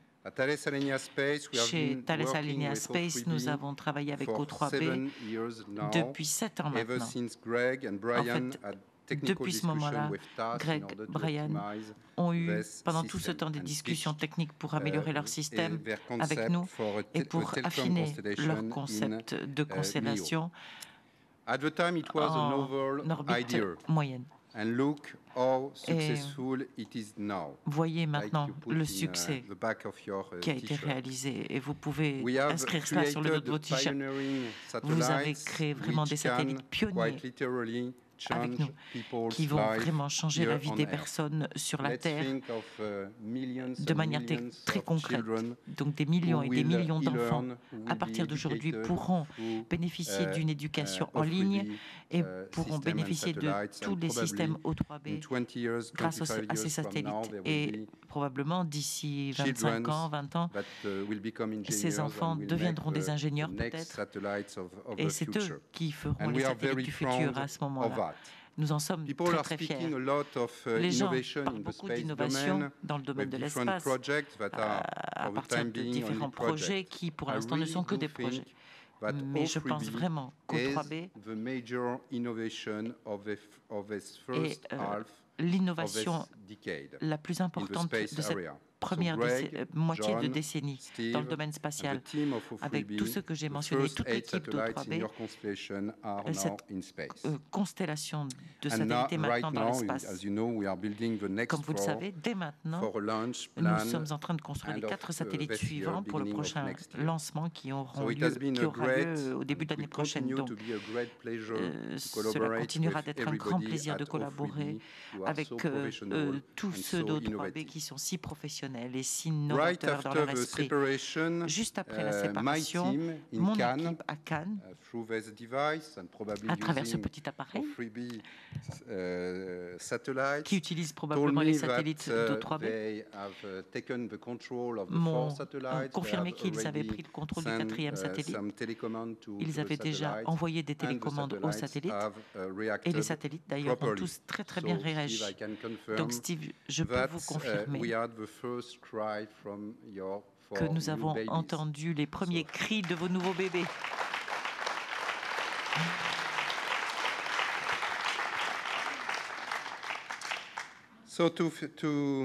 Et pour terminer ce petit discours, je voudrais féliciter tous les ingénieurs de toutes les sociétés, Arianespace, O3B, TAS bien sûr, qui ont permis que ce lancement ait lieu.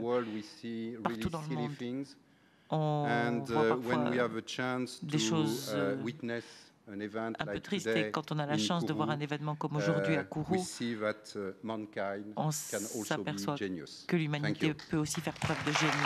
Merci à tous.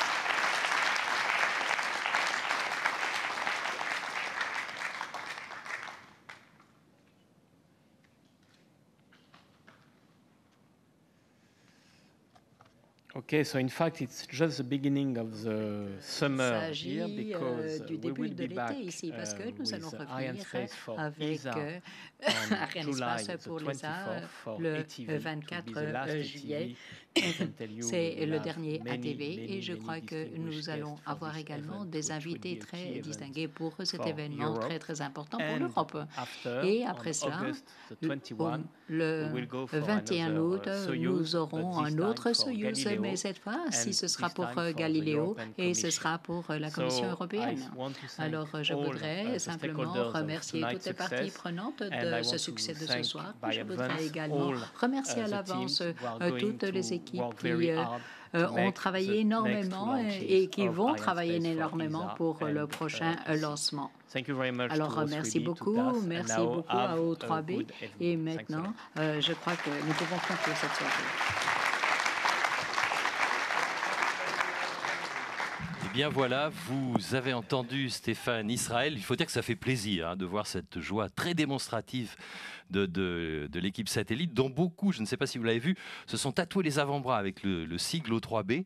Et donc, eh bien, c'est la fin de cette retransmission. Et vous l'avez entendu, Stéphane Israël vient de le dire, nous nous retrouverons dans la nuit du 24 au 25 juillet pour le décollage d'une Ariane 5 avec le 5e ATV, Georges Lemaître. On finit avec ces images du décollage, un décollage superbe. C'était il y a plus de 2 heures et demie. Merci à vous Bruno, nous avons un peu improvisé votre participation, en tout cas c'est très gentil d'être venu nous donner un coup de main pour cette vidéo transmission.